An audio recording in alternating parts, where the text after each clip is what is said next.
Hello everyone. आप सभी को पता है कि बिहार बीपीएससी टीआरई 3.0 की एग्जाम डेट आ चुकी है और बहुत ही कम टाइम है हमारे पास रिवीजन के लिए। तो हम लोग स्टार्ट करते हैं हमारी प्रीवियस ईयर क्वेश्चन की सीरीज और ये हम सॉल्व कर रहे हैं टीआरई 2.0 की बुकलेट सीरीज ए पार्ट 3 के मैथमेटिक्स पार्ट में। सबसे पहला क्वेश्चन है 71 कि हमें एक एकल बट्टा ज्ञात करना है जो 20% और 10% के क्रमागत बट्टों के समतुल्य हो। और अगर आप इंग्लिश करना चाहते हैं तो ये हमारा क्वेश्चन है कि find the single discount equivalent to 2 successive discounts of 20% and 10%। तो जब भी हमें सक्सेसिव डिस्काउंट दिया होता है 20% एंड 10% यानी कि 2 डिस्काउंट दिए हुए हैं और इसकी सक्सेसिव डिस्काउंट की बात कर रहा है तो हमें एक फॉर्मूला यूज़ करना होता है। और उसी तरह जब हमसे बट्टे की बात कर रहा है तो बट्टा निकालना हो और 2% दिया हो तो अगर आपको क्रमागत बट्टे निकालने हैं तो हम कौन सा फॉर्मूला यूज़ करेंगे। जब सक्सेसिव डिस्काउंट दिया हो तो इस केस में हम फॉर्मूला लगाते हैं a + b - ab अपॉन 100। ये फॉर्मूला यूज़ होता है। तो ये 2% है, a और b हमारे वो गिवन परसेंटेज है। यहाँ पर हमें ये 20% दिया था a और ये हमारा b, ये वैल्यूज़ हम यहाँ पर पुट करेंगे। तो a हमारा था 20% प्लस b था हमारा 10% माइनस a की वैल्यू थी 20 इंटू b की वैल्यू थी 10 अपॉन में 100। 0 0 कैंसिल आउट, 2 1 2। तो ये 20 + 10 ऐड होकर 30 बन गया, माइनस 2 1 2 और ये बचा 28%। तो ये हमारा सक्सेसिव डिस्काउंट है, यानी कि ये हमारा आंसर। आते हैं हमारे क्वेश्चन नंबर 72 में। यहाँ एक्सपेरिमेंट हो रहा है कि count of bacteria was increasing at the rate of 80% per hour. मतलब यहाँ पे ये बैक्टीरिया काउंट कर रहे हैं और उन्होंने नोटिस किया कि हर 1 घंटे में कुछ 2.5% से बैक्टीरिया इंक्रीज हो रहे हैं। तो इनिशियली जब उन्होंने स्टार्ट किया था ये प्रोसेस तो कुछ इतने बैक्टीरियाज थे, लेकिन 2 आवर्स के एंड तक बैक्टीरिया बढ़ गए होंगे क्योंकि वो तो हर घंटे बढ़ रहे हैं। तो 2 घंटे के एंड तक वो कितने बढ़ गए, यहाँ पे हमें उनका नंबर पूछा है। और इसी को अगर हम हिंदी में देखें तो यहाँ पर भी वही चीज़ कह रहा है कि जीवाणुओं की संख्या 0.5% से हर घंटे बढ़ रही है। और अगर प्रारंभ में जब स्टार्ट हुआ था काउंटिंग तो उसके नंबर इतने थे, तो 2 घंटे के बाद ये कितने बढ़ गए होंगे। तो जब भी आपसे इस टाइप की बात करता है कि हर 1 घंटे में बढ़ रही है, कोई चीज़ कंटिन्यूअस इंक्रीजिंग हो रही है, कंटिन्यूअस इंक्रीज हो रही है, हर 1 घंटे में वो थोड़ी थोड़ी इंक्रीज होती चली जा रही है। तो ऐसे में हम लोग फॉर्मूला लगाते हैं CI वाला। ये है हमारी ट्रिक। ये जो हमें दिया हुआ है ये है रेट, दर, यानी कि रेट दिया हुआ है 2.5%, आर की वैल्यू दी है 2.5% जिससे वो इंक्रीज हो रहा है। क्या यहाँ पे टाइम भी दिया हुआ है, तो ये हमारा टाइम है 2 आवर्स यानी कि एन, 2 घंटे। तो एन हम लोग बोलते हैं टाइम को, जो कि 2 आवर्स गिवन है। इनिशियली जो नंबर है इसको हम लोग पी बोलते हैं, राइट। तो जो स्टार्टिंग नंबर है वो यहाँ से शुरू कर रहा है, पी की वैल्यू दी है 512,000।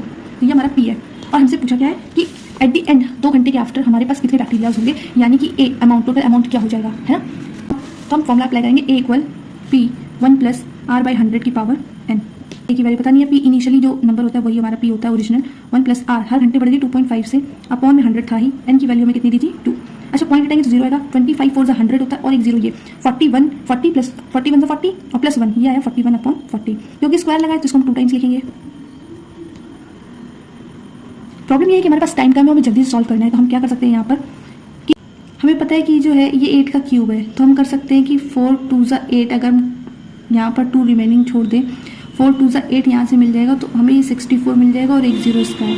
अगेन 2 से इसको कट करें, 2 3 6, 2 2 4 और 0 यहाँ पर आ गया 320 और ये है 41। अच्छा किसी भी नंबर का स्क्वायर निकालना है तो उसकी कोई ट्रिक होती है क्या। यस, 1 का स्क्वायर करोगे 1, 4 का स्क्वायर करोगे 16, 4 1 = 4 और इनका मल्टीप्लाई करोगे तो 4 इंटू अपने मन से 2 कर देंगे। तो 4 2 कितना आया 8, तो 08 ये आया 1681। ये आपकी एक ट्रिक हो गई। तो यहाँ पर हम इसकी वैल्यू रख देंगे 1681। Now multiply this and we will get our answer. तो ये कुछ नंबर आने वाला है इसका मल्टीप्लाई करने के बाद, जो कि हमारा ऑप्शन नंबर ए है। 73 में हमसे बोल रहा है, फिर से वही चीज़ है कि एक रेट दिया हुआ है आपको कितने % पर एनम इंक्रीज हो रहा है और 2 ईयर्स एगो उसने ये परचेज किया था मशीन को, उसकी प्रेजेंट वैल्यू दी है 40,000 रुपीज़। मतलब जब उसने खरीदा था तो वो कितने का था, यहाँ पर ये हमसे पूछ रहा है। तो जब उसने किसी मशीन को परचेज किया था तो उसका प्राइस क्या था हमें नहीं पता था, यानी हमें पी नहीं पता है, पी की वैल्यू नहीं पता है कि पहले कितना प्राइस था। लेकिन रेट गिवन है 20%, रेट इज़ 20% और यहाँ पे डेप्रिसिएट हो रहा है, यानी कि वैल्यू कम हो रही है। कम हो रही है मतलब कि माइनस हो करके कम हो करके इतनी बची है। तो ये हमारा टोटल अमाउंट दिया है, अमाउंट विच इज़ 40,000 रुपीज़। एक बार इसमें भी देख लो कि एक मशीन के मूल्य में प्रतिवर्ष 20% की दर से ह्रास होता है, तो इसे 2 वर्ष पूर्व खरीदा गया था, इसकी वर्तमान कीमत इतनी है, यानी कि ये इसका रेट है और इसमें कमी हो रही है। जब भी कमी होती है तो फॉर्मूले में माइनस आता है और ये अब उसके पास टोटल इतने रुपीज़ बचे हैं। तो आखिर जब उसने खरीदा था इनिशियल पेमेंट क्या थी, यानी पी की वैल्यू पूछी है। तो फॉर्मूला वही लगाएंगे, A = P 1 + R/100 होता है, बट यहाँ पे कमी हो रही है और जब भी कमी होती है तो हम माइनस साइन यूज़ करते हैं। पी की वैल्यू कितनी है पता नहीं, 1 - R की वैल्यू 20/100 की पावर n। n कितना दिया हुआ था हमें, 2 वर्ष पूर्व की बात कर रहा है, तो यहाँ पे आएगा 2। ए कितना है 40,000, तो P और ये आया 100 - 20, 2 5 से 10, 5 × 5 - 1, 4/5 इंटू 4/5, क्योंकि ये स्क्वायर लगा 2 टाइम्स लिखेंगे। 4 से ये कट गया 10,000 4 से एक बार और कट करेंगे 2500। तो पी की वैल्यू क्या हो जाने वाली है 25, 5 से 25 का मल्टीप्लाई वहाँ हो जाएगा 2500 इंटू 25 और ये बन गया 625, 25 का स्क्वायर एंड 00 लगे हुए। तो ये हमारे रुपीज़ थे कुछ इनिशियल 62,500।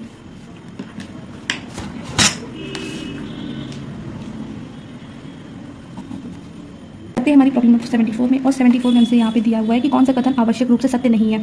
तो क्या किसी चतुर्भुज के विकर्ण एक दूसरे का समद्विभाजन करे। अच्छा, चतुर्भुज कौन सा हमें यहाँ पर पता नहीं है, पहले तो पता करना स्टेटमेंट सही है या नहीं है। तो कोई भी चतुर्भुज हो सकता है, तो उसके जो विकर्ण होते हैं, लेकिन अगर हमने एक यहाँ पर चतुर्भुज बना लिया इस टाइप का कुछ,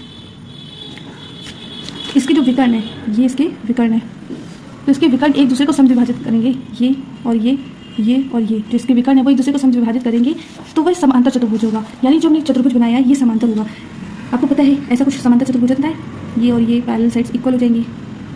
तो ये पैरेलल एक समांतर चतुर्भुज है, तो इसके जो विकर्ण है ये एक दूसरे को समद्विभाजित करते हैं। तो यहाँ पर लिखा है कि अगर ये समांतर चतुर्भुज होगा तो इसके विकर्ण एक दूसरे को समद्विभाजित करेंगे।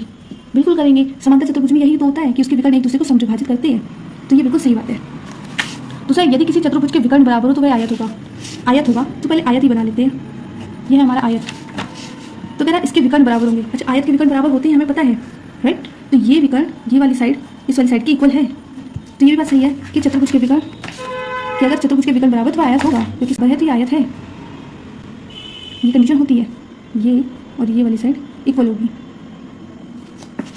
यदि किसी चतुर्भुज के विकर्ण एक दूसरे को समकोण पर काटते तो वह समचतुर्भुज होगा। तो समचतुर्भुज बना के देखते हैं। समचतुर्भुज कैसा होता है, जिसकी सारी साइड्स इक्वल हो, एक ऐसा पैरेललोग्राम जिसकी सारी साइड्स क्या हो, इक्वल हो। तो कह रहा है इसके विकर्ण एक दूसरे को समकोण पर काटते हैं। क्या रोम्बस यानी कि समचतुर्भुज के विकर्ण एक दूसरे को समकोण पर काटते हैं? तो यस, यह एक समचतुर्भुज है।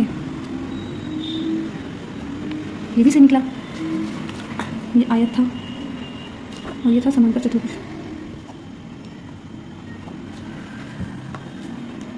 लास्ट पॉइंट दिया है कि आयत, वर्ग और समचतुर्भुज विशेष प्रकार के समांतर चतुर्भुज है। क्या ये सब समांतर चतुर्भुज है?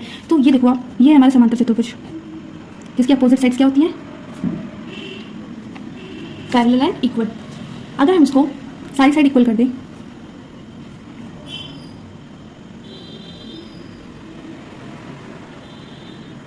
तो क्या ये रोम्बस नहीं बन गया? अच्छा, इसको अगर हम सीधा कर दें तो क्या ये आयत नहीं बन गया 90 डिग्री पे? तो ये समचतुर्भुज, तो ये समांतर चतुर्भुज आयत बन गया। ऐसे इस आयत को अगर सारी साइड इक्वल कर दें तो क्या ये वर्ग नहीं बन जाएगा? और इस वर्ग को थोड़ा सा टेढ़ा कर देंगे, इससे ये बन गया, इससे ये बन गया, और इस वर्ग को थोड़ा सा टेढ़ा कर देंगे तो क्या ये तो 90 डिग्री पर था, तो क्या ये एक रोम्बस नहीं बन गया, यानी समचतुर्भुज नहीं बन जाएगा? तो यस, ये सारे समांतर चतुर्भुज के ही प्रकार हैं। यानी ये सारे पॉइंट्स गिवन सारे पॉइंट्स क्या है, सही है। तो कौन सा कथन आवश्यक रूप से सत्य नहीं है? ये तो सारे सही निकल गए। इसका मतलब इनमें से कोई भी ऐसा नहीं है जो सही हो। अच्छा, आंसर की भी इसका आंसर ऑप्शन डी दिया हुआ था, बट मेरे अकॉर्डिंग सारे पॉइंट्स अगर सही है तो इनमें से कोई भी ऐसा पॉइंट नहीं है जो सत्य नहीं है। तो मेरे अकॉर्डिंग तो यही ऑप्शन सही है। अगर किसी को लग रहा है कि ऑप्शन सही है तो प्लीज़ कमेंट में इसको इलेबोरेट करें, तो अपने पॉइंट को एक्सप्लेन करें कि क्यों इसका आंसर डी दिया हुआ है। आते हैं 75 में, और यहाँ पर ABCD एक समलंब दिया हुआ है जिसमें AB पैरेलल है CD के। अच्छा, AB की वैल्यू ज़्यादा है CD से, तो AB और CD पैरेलल तो होने वाली है, लेकिन AB की वैल्यू CD से ज़्यादा है तो हम AB वाली लाइन बड़ी बनाएंगे। दिस इज 78 सेंटीमीटर, और यहाँ पे हमने बना दिया एक CD। ये एक लाइन चलती है, साइकिल है, तो ABCD एकदम ऐसी होनी चाहिए लाइन से। तो ये आपको 52 सेंटीमीटर गिवन है। तो कुछ इस टाइप का हमारा समलंब चतुर्भुज होता है। तो ये हमारा है समलंब यानी कि ट्रेपेजियम। AD की वैल्यू गिवन है 28 सेंटीमीटर ये, और BC की वैल्यू दी है 30 सेंटीमीटर। और हमसे बोल रहे हैं समलंब का एरिया क्या होगा। तो ये जो समलंब है इस पूरे का एरिया हमसे पूछा है। तो समलंब का क्षेत्रफल क्या होने वाला है,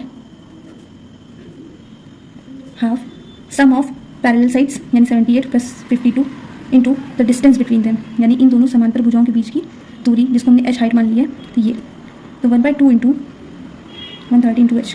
अगर हमें इस h की वैल्यू पता चल जाए तो हम आराम से इसका एरिया निकालेंगे, बट हमें हाइट ही तो नहीं पता है, तो इसके लिए हमें थोड़ी सी मेहनत करनी पड़ेगी। तो हमें दिख रहा है कि यहाँ पर अगर ये 52 है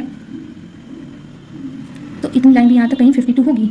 जब हम इसको पैरेललोग्राम बनाएंगे ABCDE, तो ये एक आपको दिख रहा है समांतर चतुर्भुज बन गया है। तो अगर ये 28 है तो ये भी पूरी 28 होगी। अच्छा, ये 52 है तो ये भी 52 होगी। तो ये कितनी होने वाली है, अगर पूरी 52 थी तो ये भी 52 की पैरेलल है, लेकिन पूरी तो 78 थी ना, पूरी 78 थी और उससे 52 हमने हटा दी तो हमारे पास बची 26। तो ये वाली जो साइड आएगी वो आ गई 26। ये हमें 28 पता थी, ये हमें 30 पता थी। तो अब हमें यहाँ पे एक त्रिभुज दिख रहा है, तो हम इस त्रिभुज में जिसकी डिफरेंट साइड है, तो जब किसी त्रिभुज की सारी भुजाएं अलग अलग होती है तो हम फॉर्मूला लगाते हैं हीरोज फॉर्मूला। क्या होता है हमारा हीरोज फॉर्मूला? तो त्रिभुज का क्षेत्रफल जब निकालेंगे एरिया ऑफ ट्राइंगल तो होता है under root s s minus a, s minus b और s minus c. What is s here? S is the a plus b plus c by 2, यानी कि sum of all the 3 sides. तो sides में कौन कौन सी given थी? वो थी 28, 26 एंड 30। तो यहाँ पे इनकी वैल्यूज पुट कर देंगे 28, 26 एंड 30 डिवाइड बाई 2। तो ये आएगा 84 डिवाइड बाई 2, या 2 4 2 42। इस वैल्यू को हम पुट कर देंगे यहाँ पर। एस की वैल्यू कितनी है? 42। 42 माइनस ए की वैल्यू कितनी थी? 28। 42 माइनस 28 करेंगे तो ये आएगा 14। 42 में हम 26 माइनस करेंगे तो ये आएगा 16। 42 में हम 30 माइनस करेंगे तो ये आएगा 12। अच्छा, जो नंबर डबल है उसको बाहर निकालेंगे। जैसा कि हमें पता है इसको मिल सकते हैं 6 7 42। तो 7 इसमें मिल रहा है, 2 बार 7 है अंदर, तो एक बार 7 बाहर आ गया। यहाँ क्या बचा 2, यहाँ पर 6 है, यहाँ भी 6 मिल जाएगा, 6 2 12, तो इस 2 बार 6 दिख गया, बाहर आ गया। अब आपको अंदर 2 टाइम्स दिख रहा है, 2 भी बाहर आ गया, बचा 16। 16 4 का होता है स्क्वायर रूट। ना मल्टीप्लाई कर देंगे इनका तो आंसर आएगा 336 सेंटीमीटर स्क्वायर। ये हमें एरिया आ गया इसका। अच्छा, एरिया ऑफ ट्राइंगल और कुछ भी होता है क्या? अब इस त्रिभुज का एक और एरिया हो सकता है क्या? वो है एरिया का फॉर्मूला अगर हम निकालेंगे यहाँ पर तो आएगा half base into height. Base इसका कितना दिया है? 26 इंटू हाइट कितनी है? h हमने मान लिया है, तो एक एरिया ये आ गया। दूसरा एरिया भी हमने निकाला है, दूसरा एरिया हमारा ये आ गया। तो क्या ये दोनों एरिया इक्वल होने वाले हैं? तो यस, फिर हम लगाएंगे this is equals half 26 into height. यहाँ से हाइट की वैल्यू आ जाएगी 336 अपॉन में 13 सेंटीमीटर, क्योंकि हमें निकाला था एरिया ऑफ ट्रेपेजियम जो कि कितना था? Half sum of parallel side जो कि 78 प्लस 130 इंटू एच। तो ये हमारा पीछे से हमने निकाला, तो 1/2 इंटू 130 इंटू हाइट हमें कितनी गिवन है? तभी भी हमने ऊपर से निकाली 336 अपॉन 13।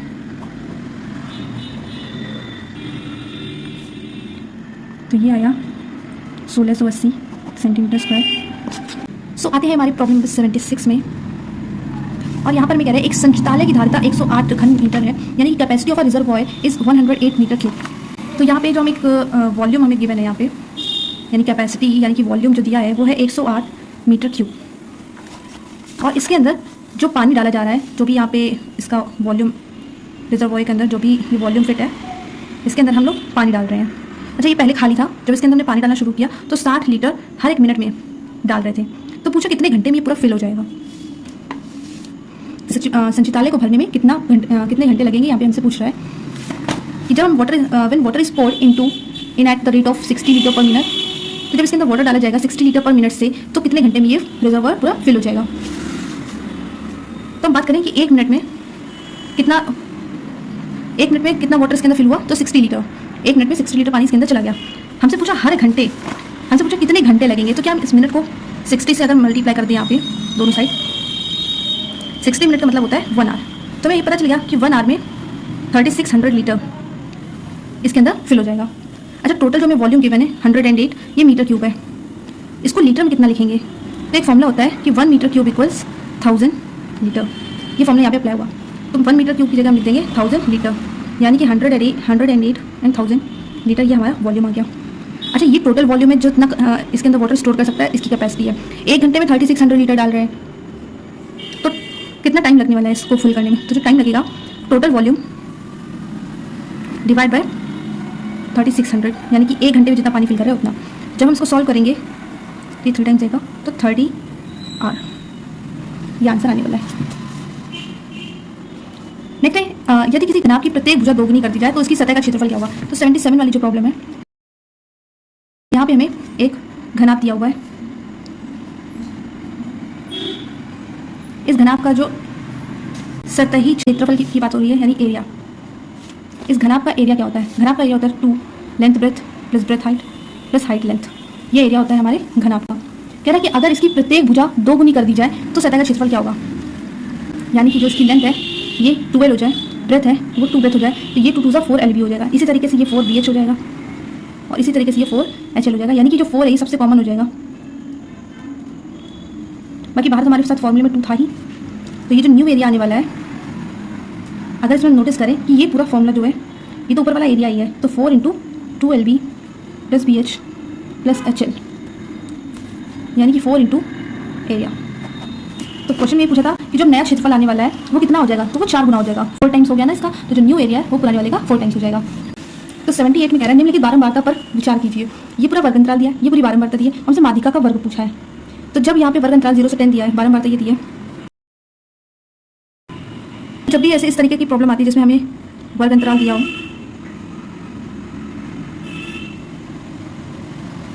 और एक तरफ हमें इसकी फ्रीक्वेंसी दी है 3, 8, 16, 30, 17 एंड 4, तो हमें इसमें क्या निकालना होता है, जब भी हमें बारंबारता दी होती है तो हम क्या निकालते हैं, इसकी संचयी बारंबारता यानी कि CF। तो जब इसकी संचयी बारंबारता निकालते हैं तो क्या बन जाएगा, 3 + 8 11, 11 + 16 27, 27 + 30 57, this plus this equal 74 and this plus this equal 78। तो ये हमारा सम आ गया इन सभी का, यानी कि संचयी बारंबारता। तो हमें क्या निकालना है यहाँ पर, का वर्ग। तो आपको पता है कि जो माध्यिका होती है वो हमेशा मिडिल टर्म होती है, तो यहाँ पे जो सम आया वो 78 है, इसका हम जब हाफ कर देंगे तो वी विल गेट 39। तो ये 39 है वो कहाँ पे आ रहा है, तो आप चेक करो कि इनके बीच के ड्यूरेशन में 39 कहीं हिडन है। इसका मतलब जो वैल्यू 39 है वो यहाँ पर आएगी, तो इसके सामने जो वर्ग अंतराल है वो है 30 से 40, तो हमारा आंसर आने वाला है 30 से 40। ओके, हमारी प्रॉब्लम नंबर 79 में, और 79 में हमें ये प्रॉब्लम दी है 2 की power 3x - 1 + 10 and this is divided by 7 = 6। तो आपको पता है जो डिवाइड में है इसको इस तरीके से लिख सकते हैं, क्रॉस मल्टीप्लाई करेंगे तो 6 7 42 हो जाएगा, 2 की पावर 3x - 1 + 10, ये प्लस 10 वहाँ जाएगा तो 32 बना देगा, और 32 को हम लोग लिख सकते हैं 2 की पावर 5। जब हम इन्हें कंपेयर करेंगे तो हम देखेंगे 3x - 1 इक्वल हो जाएगा 5, फिर बेस सेम इनका, 3x इक्वल हो गया 5 + 1 6, x की वैल्यू हो गई 2। यहाँ पर हमें x की वैल्यू भी पूछा था, तो x की वैल्यू आ गई 2। नेक्स्ट आती है प्रॉब्लम नंबर 80 में। 80 में कह रहा स्टीमर धारा की दिशा में चलकर दो बंदरगाहों के बीच की दूरी 4 घंटे तय करता है, जबकि ये धारा की विपरीत दिशा में चलकर वही दूरी 5 घंटे में तय करता है। अच्छा, यहाँ पे हमें आवर दिया हुआ है, आवर मीन्स टाइम दिया हुआ है। टाइम क्या दिया हुआ है कि 4 घंटे वो दिशा में जा रहा था और 5 घंटे विपरीत में आ रहा था, तो 4 घंटे और 5 घंटे टाइम दिया हुआ है। अच्छा, जो 4 घंटे वो डाउन स्ट्रीम था, यानी कि जब वो धारा की दिशा में चले जा रहा था, और 5 घंटे जब वो उसकी विपरीत आ रहा था, यानी कि अप स्ट्रीम है। तो धारा की दिशा में जाने में उसको समय लगा 4 घंटे, विपरीत आने में उसको समय लगा 5 घंटे। तो आपको पता है कि speed equal distance upon time होता है, तो जो स्पीड और टाइम होता है वो एक दूसरे के इन्वर्सली प्रोपोर्शनल होते हैं। तो अगर टाइम 4:5 दिया है तो हमारी स्पीड क्या हो जाएगी, ये हो जाएगी 5:4, इन्वर्स हो जाती है, ये यहाँ ये यहाँ। यहाँ पे क्या धारा की चाल क्या होगी, आपको पता है जब हमें धारा की चाल निकालनी है तो हम क्या करेंगे, इन दोनों को माइनस कर देंगे, 5 - 4 अपॉन में 2, तो ये आ जाएगी 1/2, क्योंकि हमें यहाँ पे धारा की चाल दी हुई थी 2 किलोमीटर पर आवर। तो जो हमारा 1/2 है दिस इज इक्वल टू 2, यानी कि 1 की वैल्यू किसके इक्वल आ गई, 4 के। फिर जब हम स्टीमर की चाल निकालेंगे तो हम इन्हें प्लस कर देंगे, यही 5 और 4 क्या हो जाएंगे, प्लस हो जाएंगे by 2, 5 + 4 = 9/2। तो जब 1 की वैल्यू 4 आई थी, जब हमारा 1 4 के इक्वल था, तो 9/2 किसके इक्वल होगा, इसमें हम 4 को मल्टीप्लाई करा देंगे और ज़्यादा होगा, तो 2 2 4, 2 9 18। इसका आंसर 18 किलोमीटर पर आ गया, और ये हमारी ट्रिक थी। बाकी आप बेसिक से भी कर सकते हो। आप यहाँ पे देख रहे हो कि जब ये धारा की दिशा में जा रहा था तो यहाँ से यहाँ तक इसकी डिस्टेंस डी होगी, तो 4 घंटे में वो वहाँ पे पहुँच गया, और जब धारा की विपरीत आ रहा था तो वापस आने में डिस्टेंस तो सेम ही रहने वाली ना दोनों साइड, तब उसको 5 घंटे लगे। जब धारा की दिशा में जाते हैं, यानी कि बोट भी नहीं जा रही, धारा भी नहीं जा रही है, तो आपकी स्पीड बढ़ जाएगी, तो आपकी स्पीड कितनी रहेगी, x+2। तो x क्या थी, जो हमारी स्टीमर की चाल थी, 2 क्या थी, जो हमारी धारा की चाल, दोनों प्लस हो जाएंगी। और जब हम वापस आ रहे थे तो हमारी जो बोट की चाल है वो x है, और लेकिन जो स्टीमर है वो उल्टा वापस आ रहा है, तो हम क्या करेंगे, इनकी अगेंस्ट इनकी चाल अपोजिट हो जाएगी, तो कम हो जाएगी, हमारी स्पीड थोड़ी कम हो जाएगी, हम माइनस कर देंगे x - 2। तो टाइम हमें पता ही था ये 4 घंटे या 5 घंटे, तो हम क्या लगाएंगे, दोनों साइड डिस्टेंस सेम है, तो d इक्वल दिस d। यहाँ पे d का फॉर्मूला क्या होता है, स्पीड इंटू टाइम, स्पीड थी x+2, टाइम था 4, यहाँ पे स्पीड थी x - 2, यहाँ पे टाइम था 5, इनको हम सॉल्व कर लेंगे, वी विल गेट 18। तो x हमारे स्टीमर की चाल थी वो आ गई। तो आप एक ये भी मेथड लगा सकते हो, बाकी ये आपकी ट्रिक है, आपको जो भी बेटर लगे। नेक्स्ट हमारी प्रॉब्लम नंबर 81,